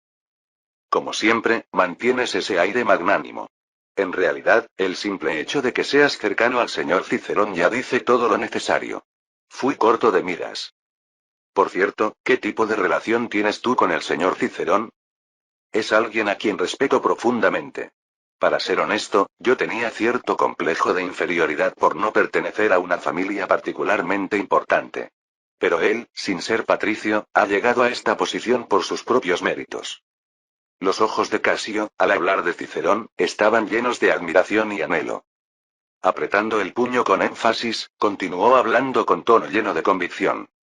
¿Y no demuestra la grandeza de este sistema republicano el simple hecho de que puedan surgir casos de éxito como el del señor Cicerón? Si Roma todavía fuera una monarquía, ni un plebeyo como el señor Cicerón ni un noble común como yo podríamos siquiera soñar con ascender. Bueno, eso es cierto. Marcus tampoco tenía intención de negar las ventajas de la república. De hecho, los republicanos extremistas de Roma se dividían principalmente en dos grupos. El primero era el de los nobles de familias prestigiosas que habían pertenecido a la clase más alta desde su nacimiento. Eran considerados los veteranos entre la facción comúnmente conocida como los optimates. El segundo grupo era el de los recién llegados como Cicerón, que no tenían antepasados que hubieran ocupado altos cargos públicos. Comúnmente llamados novus homo, este grupo, mayoritariamente de origen plebeyo, sorprendentemente incluía a muchos republicanos acérrimos. La razón era simple. Aquellos que habían llegado a la clase alta por sus propios méritos naturalmente sentían afecto por el sistema que les había dado esa oportunidad. Incluso en la actualidad, no era raro que los nuevos ricos desarrollaran tendencias conservadoras. Para estos republicanos, los dictadores debían parecer demonios que intentaban destruir su preciado territorio. Casio, mientras llenaba la copa vacía de Marcus, preguntó en voz baja. Por cierto, ¿no has pensado en casarte? Normalmente a esta edad ya se oyen rumores sobre todos, pero curiosamente no he oído nada sobre ti. Sí, debo hacerlo. Estoy considerándolo cuidadosamente. Siendo tú, imagino que tendrás propuestas matrimoniales de familias importantes haciendo fila, así que incluso solo elegir debe ser una tarea ardua. Ah, pero, ¿acaso aquella niña Tracia que vimos antes es una de las candidatas? Aunque a estas alturas debe haberse convertido en una gran belleza. Bueno. Por más que una esclava liberada fuera considerada una ciudadana libre, era muy raro que se casara con un noble de familia prestigiosa. Aunque ocasionalmente ocurría, eran casos extremadamente excepcionales. Aunque otros nobles lo criticarían, yo no creo que sea algo censurable. De hecho, una persona a quien respeto tenía una bisabuela que era una esclava liberada. De todas formas, ella no tiene intención de casarse conmigo. O más precisamente, piensa que no debería hacerlo. Claro, alguien en tu posición debe elegir esposa con mucho más cuidado. Si es una chica inteligente, entenderá tu situación. Marcus asintió con una expresión ligeramente incómoda. En realidad, él también había estado pensando que era momento de considerar seriamente el matrimonio. Ya había hablado de este tema con Danae. Últimamente, ella había dejado atrás sus rasgos de niña y comenzaba a mostrar el encanto de una mujer madura. Había bastantes hombres de la clase ecuestre que deseaban casarse con ella. Incluso su hermano Publio había intentado acercarse a ella una vez. Marcus también había experimentado momentos incómodos más de una vez mientras ella le ayudaba con el baño. Para ser honesto, se había sentido atraído por ella. Bastante, de hecho. Y cuando se sumó el incidente con su hermano, sus sentimientos posesivos se intensificaron aún más. Durante uno de los baños, Danae notó estos sentimientos en la mirada de Marcus. Siendo inteligente como era, nunca había aspirado a tener a Marcus en exclusiva. Desde el principio sabía que eso era imposible. Sintiendo la crisis después del incidente con Publio, ella había expresado sus sentimientos honestamente. Sé que no puedo ser su esposa, mi señor. Pero me gustaría que fuera mi primera vez. ¿Sería posible? ¿Qué hombre en el mundo podría negarse a tal petición? Marcus accedió a la súplica de Danae. Lo que siguió fue tan intenso que resultaba un poco incómodo recordarlo frente a Casio. Saliendo de sus pensamientos, Marcus cambió deliberadamente de tema. Por cierto, ¿tu esposa no era de una familia bastante prestigiosa? ¿Te refieres a Junia? Así es. Gracias a ella mi vida cambió. Ah, ahora que lo mencionas, hay alguien que quería presentarte y justamente viene por allí. Casio se levantó de repente y saludó con la mano a un joven que pasaba cerca. Cuñado, por aquí. El joven al que Casio llamó cuñado era un hombre apuesto de aspecto noble. Aunque su ropa no era especialmente ostentosa, la calidad de la tela era extraordinaria. Cualquiera podría ver que era el hijo de una familia aristocrática distinguida. Cuñado, aquí estabas. El joven saludó con una sonrisa radiante. Su tono elegante y su expresión amable lo hacían naturalmente simpático. Casio trajo otra copa y se la entregó al joven. ¿Recuerdas que te había hablado de él? Este es el hijo mayor de la familia Craso. Ahora que lo pienso, tiene el mismo nombre que tú, Marcus. Lo sé. Seguí el juicio de Verres con mucho interés. El joven se volvió hacia Marcus y le extendió el brazo. Encantado de conocerlo. Soy Marco Junio Bruto. Vi su testimonio en el juicio de Verres y me impresionó profundamente. Es un honor conocerlo en persona. Era un saludo cortés y educado. Su manera de hablar revelaba naturalmente su alta distinción. Sin embargo, Marcus estaba más interesado en el nombre del joven que en cualquier otra cosa. Marco Junio Bruto. Un nombre que le había llamado la atención inmediatamente cuando recibió la invitación de Septimus. No podía ser de otra manera. Este sería uno de los principales instigadores del asesinato de César. Aunque se dice que conspiró junto con Casio, el nombre de Bruto era abrumadoramente más famoso en la posteridad. La frase tú también, Bruto, atribuida a César era tan conocida que incluso en la época moderna casi nadie la desconocía. Aunque es probable que César nunca pronunciara realmente esas palabras, lo que sí era cierto era el afecto que César sentía por Bruto. Era el hijo de Servilia, la amante más querida de César. Sin embargo, Bruto no podía ver con buenos ojos este favor de César. Tuvo que soportar toda su vida los rumores de que podría ser hijo ilegítimo de César. La familia de Bruto pertenecía a la gens Junia, considerada una de las más prestigiosas incluso al final de la República. Por sus venas corría la sangre de Lucio Junio Bruto, quien derrocó la monarquía romana y estableció la República. Se dice que Bruto sentía un enorme orgullo por su linaje, y que esto lo llevó por el camino del republicanismo apasionado. Todo esto es por culpa de Lúculo, que no pudo acabar con Mitrídates. Mientras Marcus miraba alternativamente a Bruto y Casio, reprimió una risa irónica. Casio y ahora Bruto. Vaya, todo el escuadrón de asesinos reunido. Debería considerar que esta reunión de jóvenes republicanos era extraordinaria desde el principio. Tener a todos reunidos así le producía una sensación algo escalofriante. Independientemente de sus pensamientos privados, considerando el futuro, debía mantener las mejores relaciones posibles con ellos. Marcus estrechó el brazo de Bruto mientras le devolvía la sonrisa. El honor es mío al conocer al heredero de la gens Junia, que podría considerarse la raíz misma de la República. ¿Honor? A diferencia de usted, señor Craso, yo aún no he logrado nada. Merezco ser reprendido para esforzarme más y no avergonzar a mis ilustres antepasados. Bruto se refirió a Marcus como Craso, probablemente porque compartían el mismo nombre, Marcus. Su modestia es excesiva. Si el señor Cicerón lo ha invitado, debe ser porque posee habilidades dignas del nombre de su familia. Solo puedo estar agradecido con el señor Cicerón por verme de manera tan favorable. Me esforzaré por no decepcionar sus expectativas. ¿Conocía al señor Cicerón desde antes? Sí. Tenemos una amistad personal. Sin embargo, su relación con mi tío materno es algo tensa, estoy considerando si podría actuar como mediador. Marcus conocía bien al tío materno de Bruto. Era Marco Porcio Catón, también conocido como Catón el Joven. Catón el Joven era también una de las personas que Marcus vigilaba con especial atención. La razón por la que se le llamaba Catón el Joven era porque compartía exactamente el mismo nombre que su antepasado, Marco Porcio Catón.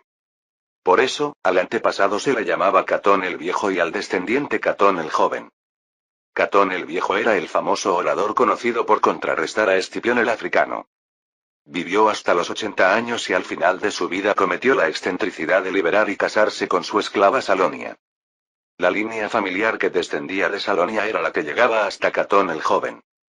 De repente, las palabras que Casio había dicho antes cruzaron por la mente de Marcus. Parece que la persona respetable de la que hablaba Casio era Catón. Catón el joven, al igual que su antepasado, era un hombre con firmes convicciones sobre la necesidad de proteger la República. Era un republicano tan intransigente que incluso criticó duramente a Sila, quien había ejercido la dictadura para fortalecer la República.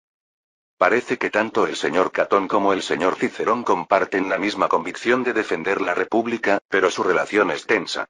Es una lástima. Sí. Parece haber un sutil choque de egos entre ambos. Pero como los dos tienen el mismo sincero deseo de proteger la República, seguramente acabarán uniendo fuerzas. Sí. Eso espero. Cuanto más hablaban, más diferente resultaba Bruto de lo que Marcus había imaginado. Era mucho más modesto de lo esperado y un joven de excelente carácter. Ahora entendía por qué era tan valorado en Roma, donde se daba tanta importancia a los méritos militares, a pesar de su limitado talento militar.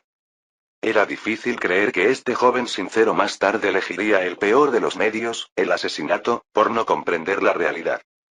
Pero pensándolo de otra manera, así son las convicciones. Matar a una persona por diferencias ideológicas sería considerado un conflicto menor en la historia de la humanidad. Incluso 2000 años después, la humanidad seguiría iniciando guerras por diferencias ideológicas, con millones de muertes. Era amargo, pero esa era la realidad. Marcus, Casio y Bruto continuaron conversando sobre varios temas durante largo tiempo. Entre ellos, el tema más candente fue sin duda el problema de los piratas que estaba causando dolores de cabeza a Roma. Casio suspiró pesadamente y se lamentó. Dicen que los piratas han llegado incluso a la Vía Apia últimamente. Por supuesto, estos fueron rápidamente decapitados, pero no es difícil entender lo arrogantes que se han vuelto. Mi cuñado tiene razón. Y el mayor problema ahora es que no hay señales de que el ímpetu de estos piratas esté disminuyendo. Francamente, no estoy seguro de si habrá suficiente trigo llegando a Roma el próximo año. Incluso en mi círculo, todos están comprando todo el trigo que pueden sin importar lo caro que esté. Marcus fingió ignorancia mientras bebía un sorbo de vino. Aunque parece que por ahora, apenas nos las arreglamos para que no falte. Como dice el señor Craso, por ahora nos las arreglamos de alguna manera. Pero cuando pienso en el futuro, no puedo evitar sentirme intranquilo. Actualmente, la mayoría de los nobles romanos pensaban como Bruto. Por más caro que estuviera el trigo en el mercado, los nobles abrían sus bolsillos preparándose para cualquier eventualidad. Gracias a esto, aunque Tadio aumentaba gradualmente el suministro de trigo, el precio se mantenía inamovible. A este ritmo, podrían vender todo el trigo antes de que llegara el próximo año. Casio y Bruto, que no tenían ni idea de esta situación, simplemente se sentían inquietos por la realidad actual. Todo esto es por culpa de Lúculo, que no pudo acabar con Mitrídates. Es verdad. Es increíble que sus subordinados se amotinaran después de tantas victorias en batalla. ¿Cómo habrá manejado su liderazgo? Si Lúculo pudiera acabar con Mitrídates, ¿estos piratas también se calmarían? Era un secreto a voces que los piratas recibían apoyo de Mitrídates. Si se eliminaba a Mitrídates y se cortaba el flujo de dinero a los piratas, la situación sin duda mejoraría. Sin embargo, no sería una solución completa si no se erradicaba la causa fundamental. Marcus señaló precisamente este punto. Casio, aunque Mitrídates muera, los barcos y navegantes que los piratas ya tienen no desaparecerán. Por eso, la respuesta correcta sería eliminar primero a los piratas antes que a Mitrídates. Pero los piratas ahora tienen bases avanzadas por todo el Mediterráneo. ¿Cómo podríamos acabar con ellos cuando están causando estragos en todas direcciones? Bueno, yo no conozco los medios específicos. Pero todos conocemos a la persona que podría idear esos medios. Las cejas de Casio se arquearon. No me digas que... Sí. Aunque no nos guste, Roma tendrá que apoyarse una vez más en un solo héroe. En el gran estratega Pompeyo Magno. Los rostros de Bruto y Casio se ensombrecieron con desaliento. Pero no pudieron objetar ni una palabra. Aunque intentaran evitar que una sola persona acaparara el poder, la realidad no lo permitía. Los vientos de la época soplaban una vez más hacia Pompeyo. Capítulo 45. A principios del año 67 AC, Roma estaba al borde de la explosión debido al descontento de sus ciudadanos. Aunque la distribución de trigo se mantenía precariamente, la ansiedad de los ciudadanos no se disipaba fácilmente. Sobre todo, no podían tolerar que sus vidas estuvieran amenazadas por simples piratas. La Asamblea Popular denunciaba día tras día la incompetencia del Senado y la codicia de Lúculo, quien había llevado la situación a este punto. Queremos vivir sin preocuparnos por los alimentos. Devuelvan los precios del trigo a como estaban antes. ¿Cómo es posible que los piratas lleguen hasta la península itálica? El Senado debe tomar medidas. Si esta situación continuaba, realmente podría estallar una revuelta. En realidad, el silencio del Senado no se debía únicamente a su incompetencia. Los senadores sabían desde el principio cómo resolver esta crisis. El actual aumento en el precio del trigo se debía a la inestabilidad social. Si pudieran reducir esta ansiedad, existía una alta probabilidad de que los precios del trigo cayeran inmediatamente. Bastaría con anunciar que se le otorgaría plena autoridad a un general competente para eliminar a los piratas. El asunto del Lúculo era algo que podría manejarse después, con el tiempo adecuado. De hecho, en el Senado continuaban los debates acalorados. Cicerón, quien recientemente había ganado notable reconocimiento, alzó su voz con aparente frustración. ¿Hasta cuándo vamos a postergar un asunto que tiene una solución clara? Por más que lo pensemos, ¿qué podría cambiar? Si dejamos a los piratas así, no solo enfrentaremos revueltas, sino que nuestros aliados también le darán la espalda a Roma. ¿Quién no lo sabe? Si no tomamos medidas es porque no encontramos una solución adecuada. ¿No están evitando deliberadamente una solución que todos conocen?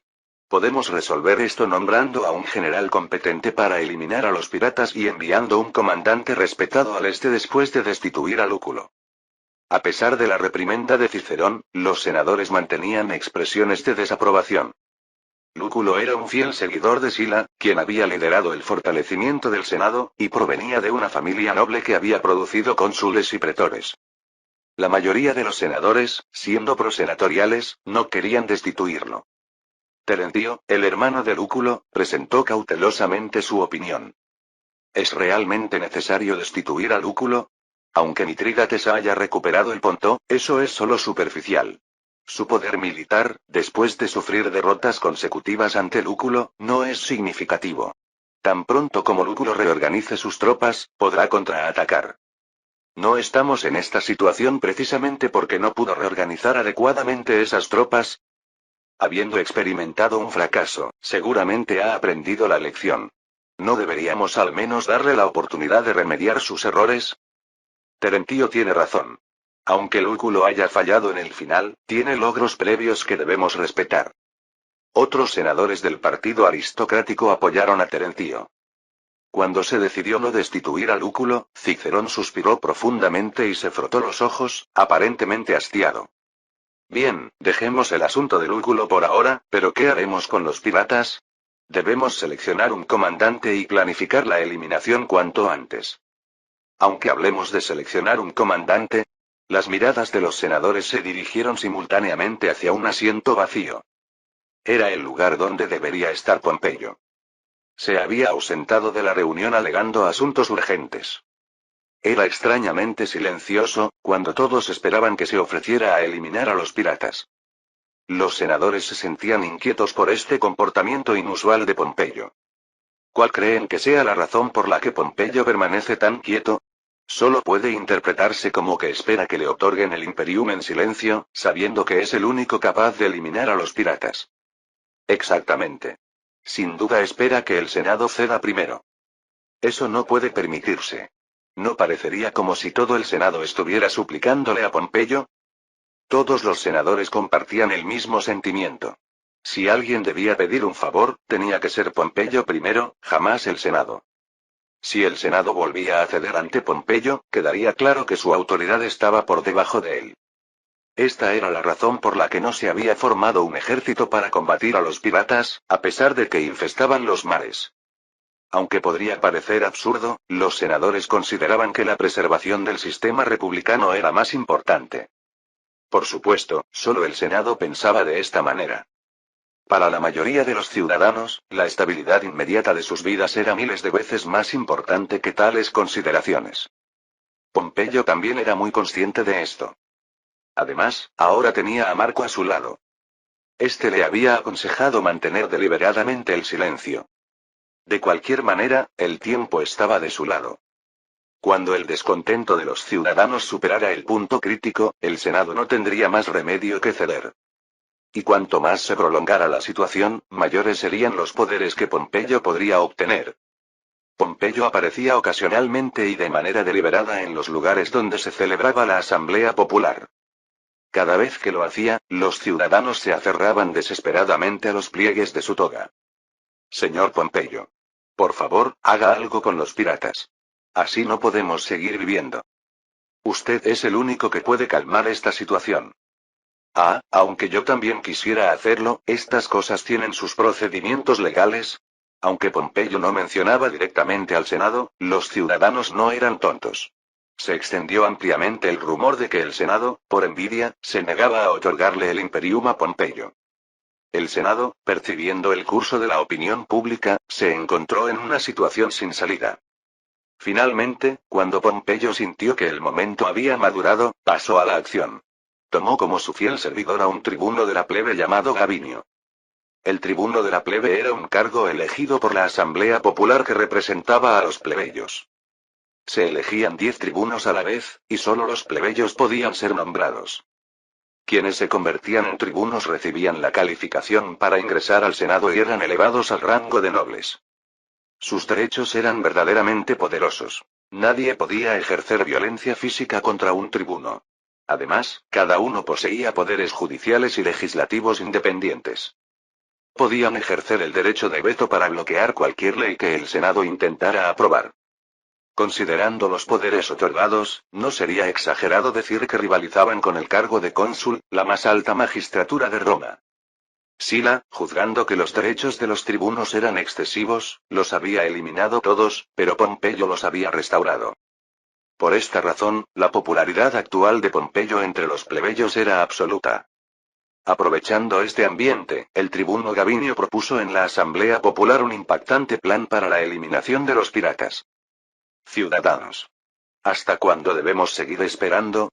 Hemos respetado la autoridad del Senado y esperado pacientemente durante más de un año. Pero ellos solo han demostrado que no tienen ni la capacidad ni la intención de ofrecer una solución. Por lo tanto, no tenemos más remedio que tomar la iniciativa. Los patricios pueden soportar que esta situación se prolongue unos años más, pero nosotros somos diferentes. Este es un asunto que concierne a nuestro derecho a la supervivencia. Correcto. Si el Senado pretende seguir ignorando la situación, la Asamblea Popular debe encargarse de problema. No nos queda dinero después de comprar el trigo. No entiendo por qué simplemente observan esta situación absurda. Gabinio desplegó un pergamino que había preparado previamente y comenzó a leer el contenido de su propuesta de ley. Siguiendo la augusta voluntad de los ciudadanos, yo, Gabinio, propongo una ley con el siguiente contenido. 20 legiones regulares serán dedicadas exclusivamente a esta operación. 20 legiones equivalían a una gran fuerza de 120.000 soldados de infantería pesada y más de 5.000 de caballería. En la historia, las guerras que habían involucrado fuerzas militares de tal magnitud podían contarse con los dedos. En segundo lugar, para operar las 20 legiones, se desplegarán al menos 500 barcos de guerra. Tercero, el comandante en jefe tendrá autoridad absoluta para nombrar a su Estado Mayor y se le asignarán 14 senadores calificados. La explicación de Gabinio continuó. El presupuesto destinado exclusivamente para esta operación superaba los 140 millones de sestercios. Esto significaba invertir más de 2/3 del presupuesto nacional.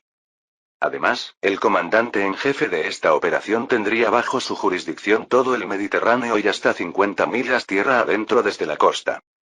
El período de la misión también era extraordinario. A diferencia de la costumbre de renovar el imperium anualmente, desde el principio se había establecido un período de 3 años. Como era de esperar, Pompeyo fue designado como el comandante en jefe con estos poderes absolutos. En toda la historia de Roma, nunca se había concentrado tanto poder de mando en una sola persona. Ni siquiera Escipión, durante la guerra contra Aníbal, había recibido tal autoridad. Esto era prácticamente equivalente a poner toda Roma en manos de Pompeyo. Controlar todo el Mediterráneo significaba que todas las líneas de suministro de Roma quedarían bajo su mando. Los ciudadanos apoyaron fervientemente la ley de Gabinio. Si esto acababa con los detestables piratas, estaban dispuestos a conceder incluso más poderes. El Senado, literalmente, entró en pánico. Los miembros del partido de los optimates gritaban que era imposible aceptar una ley tan descabellada. Incluso acusaron a Pompeyo de albergar la semilla de la dictadura. Sin embargo, no todos se oponían. Cicerón, cercano a Pompeyo, fue el primero en dar su voto a favor. Aunque era un republicano acérrimo, también era un servidor leal que pensaba en el bienestar de la república. Señores, debemos pensar con frialdad. Si ejercemos el derecho de veto y rechazamos esta ley, lo único que nos queda es una revuelta. A menos que planeen reprimir por la fuerza a todos los ciudadanos romanos, no tenemos más remedio que apoyar a Pompeyo. Los senadores hervían de rabia por dentro, pero no pudieron refutar sus palabras. Había alguien más que respaldaba la opinión de Cicerón. Era César, quien había ingresado recientemente al Senado tras ejercer como cuestor. Si algún senador desea encargarse a esta operación en lugar de Pompeyo, puede expresar su opinión libremente. O bien, debería proponer una alternativa más razonable. Si no es así, los ciudadanos lo verán como una simple obstrucción. Y naturalmente, el Senado tendrá que asumir las consecuencias. El Senado no tenía alternativa. Afortunadamente, Craso, considerado el líder del Senado, propuso una solución de compromiso. Lo que preocupa al Senado es que Pompeyo tenga demasiada influencia después de completar esta misión. Creo que si establecemos algunas salvaguardas mínimas en ese aspecto, se aliviarán las preocupaciones de todos. ¿Qué tipo de salvaguardas? Que Pompeyo jure que después de completar todas sus tareas, disolverá sus legiones y seguirá las instrucciones del Senado. Si hace este juramento ante los dioses en presencia del pontífice Máximo Metelopío, ¿no lo entenderían los senadores? Pompeyo aceptó gustosamente la propuesta de compromiso de Craso. Era obvio que si llevaba a cabo perfectamente la operación contra los piratas, se convertiría en el héroe nacional de Roma. Estaba seguro de que el Senado no tendría medios para controlarlo, ya fuera que disolviera el ejército o no. Declaró con confianza ante todos los senadores. Si yo, Pompeyo, después de completar todas mis tareas, daño a la República por ambiciones perversas, que la ira de todos los dioses caiga sobre mi cabeza. Después de tal declaración, cualquiera que se opusiera podría ser acusado justamente de mezquindad. Los senadores del partido aristocrático, masticando su impotencia, emitieron reluctantemente sus votos a favor. La ley, que había sido aprobada en la Asamblea Popular con una mayoría abrumadora, obtuvo también el consentimiento de los senadores. Cuando se aprobó la operación contra los piratas con el apoyo, al menos superficial, de todas las clases de Roma, los precios del trigo se desplomaron inmediatamente. Por supuesto, Marco ya había vendido todo su trigo y obtenido las ganancias previstas. Cuando se acumula tal cantidad de riqueza, es natural que se deba liberar cierta cantidad de dinero para que la economía circule. Marco fue a ver a Pompeyo y le pidió, según su promesa anterior, que lo aceptara como parte de su Estado Mayor. Pompeyo lo aceptó de buena gana. No solo eso, sino que también prometió mantener a Marco a su lado durante toda la operación y enseñarle personalmente. Como muestra de gratitud, Marco proporcionó una enorme cantidad de equipamiento utilizando sus propios recursos. Además, acordó preparar tantos caballos de guerra como Pompeyo deseara, con la condición de participar en la distribución del botín. Aunque algunos podrían cuestionar por qué se necesitaban tantos caballos para eliminar piratas, Marco ya conocía las verdaderas intenciones de Pompeyo. En la década del 60 AC, el curso de Roma, no, del mundo mediterráneo, claramente se dirigía hacia Pompeyo. Marco decidió entregarse sin reservas a esa corriente. Cuando los preparativos para eliminar a los piratas avanzaban sin problemas, Roma recuperó una vitalidad que no se veía desde hace tiempo. Aunque la operación real ni siquiera había comenzado, los romanos ya actuaban como si los piratas hubieran sido eliminados. Tal era la confianza absoluta que tenían en Pompeyo. César percibía más que nadie este ambiente entre el pueblo. Era muy probable que la próxima era girara en torno a Pompeyo. Todos lo alababan como el gran hombre que guiaría a Roma en el futuro. Sin embargo, César había decidido tomar una elección contraria a esta tendencia. Una vez que tomaba una decisión, su característica era implementarla inmediatamente. Sin dejar pasar ni un día, César se reunió con Marco. Entonces, ¿participarás en la eliminación de los piratas como parte del Estado Mayor de Pompeyo? Así es. En ese caso, sería bueno obtener una respuesta definitiva antes. ¿Qué tipo de respuesta? Marco ladeó la cabeza sin entender. César miró directamente a Marco con una mirada que de alguna manera era difícil de sostener y preguntó. No tienes ningún compromiso matrimonial, ¿verdad? Los ojos de Marco se abrieron de par en par. Nunca esperó que preguntara algo así tan directamente. Así que volvió a preguntar. ¿Compromiso matrimonial? No me diga que... Sí. Me pregunto si has pensado en casarte. Bueno, eso, ¿no debería hablar primero con mi padre en lugar de conmigo? Según la ley romana, los derechos de los hijos estaban completamente subordinados al jefe de familia. Naturalmente, el matrimonio también debía seguir la voluntad del paterfamilias. Sin embargo, César había buscado primero a Marco en lugar de a Craso. Esto significaba que tenía en alta estima la posición de Marco. Si es un matrimonio que no deseas, tu padre definitivamente no lo permitiría. Por eso es apropiado preguntar primero tu opinión. Eso, es cierto. Por eso te lo pregunto. Por cierto, Julia dice que no podría pedir mejor pretendiente que tú. Originalmente planeaba sopesar hasta el final entre Pompeyo y tú. Pero parece que mi hija se inclina más hacia ti. Se quedó sin palabras. Había muchas cosas que quería decir, pero era difícil expresarlas. Por supuesto, no le disgustaba la idea. Julia se volvía cada día más sabia, tanto como hermosa era. Naturalmente, no podía evitar sentirse halagado de que una mujer tan talentosa lo prefiriera a él sobre Pompeyo. ¿Sabe por qué Julia tomó esa decisión? ¿No es natural que lo haya hecho al percibir tu extraordinaria capacidad? Extraordinaria es una palabra demasiado abstracta y difícil de comprender. Además, es muy repentino. Aunque sea repentino, pronto partirás en campaña. Considerando que podrías no volver a Roma por más de 3 años, ¿no crees que necesito tu respuesta ahora? César continuó sonriendo. Además, se trata del matrimonio de mi única y preciada hija. ¿No crees que es imposible que haya tomado esta decisión a la ligera? Sí, tiene razón en eso. Y también hay un suceso reciente que me ayudó a tomar la decisión. ¿Puedes imaginarte cuál es? Marco entrecerró los ojos mientras miraba a César. Aunque tenía una idea, no cometió el error de expresarla en voz alta. Sonrió levemente y negó con la cabeza. No se me ocurre nada. ¿En serio? En realidad, esto es solo una suposición mía, no estoy completamente seguro. Te lo diré directamente para confirmarlo. César hizo una pausa y continuó lentamente con una sonrisa enigmática. ¿No obtuviste ganancias considerables con las recientes fluctuaciones en el precio del trigo? Oh, ¿por qué piensa eso? La expresión de Marco permaneció impasible mientras respondía. Esta no es mi deducción, sino la de mi hija. Me dijo que últimamente ha conversado mucho contigo. Sí, pero nunca le hablé específicamente a ese tema. Por eso llegó a esa conclusión. Me dijo que aún no confías completamente en ella y evitas intencionalmente temas importantes. Probablemente pensaste que, siendo tan inteligente, podría captar alguna pista incluso de las conversaciones más triviales. Ah, ya veo. Así que era por eso.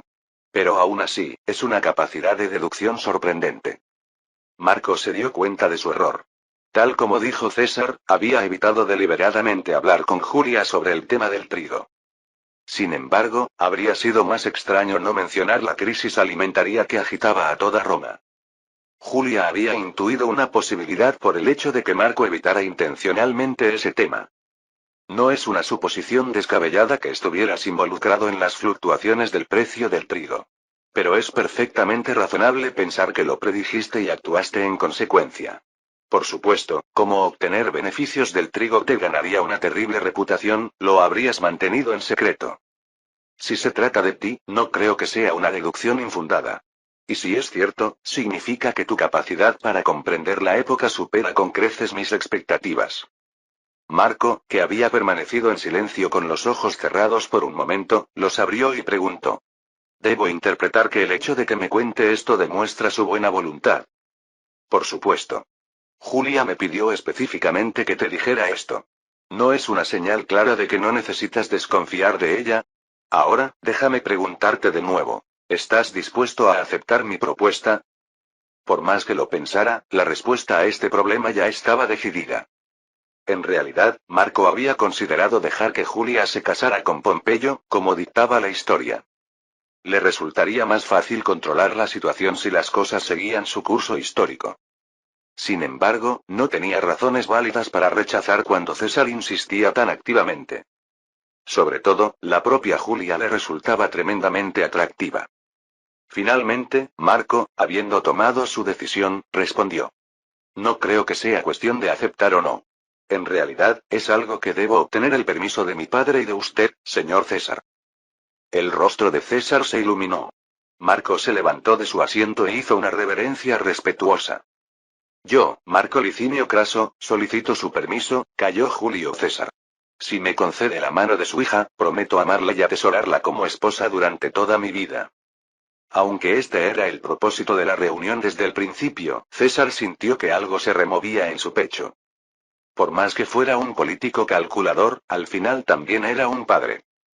César colocó su mano sobre el hombro de Marco con una sonrisa que reflejaba sentimientos encontrados. A diferencia de mí, ella es una niña verdaderamente pura y delicada. Por favor, hazla feliz. Le prometo que así será. Al escuchar la respuesta de Marco, César exhaló un suspiro agridulce. Pensándolo bien, tenía muchas cosas por las que disculparse con su hija. No estuvo presente cuando nació, ni pudo estar a su lado durante su crecimiento. Además, había hecho muchas cosas que podrían haber provocado su desaprobación. Sin embargo, sentía que al menos había cumplido mínimamente su deber como padre al conseguirle el mejor pretendiente posible.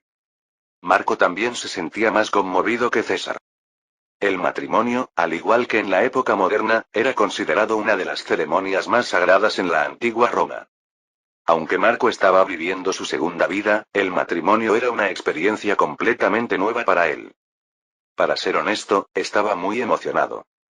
Una nueva vida se desplegaba ante él, haciéndole señas.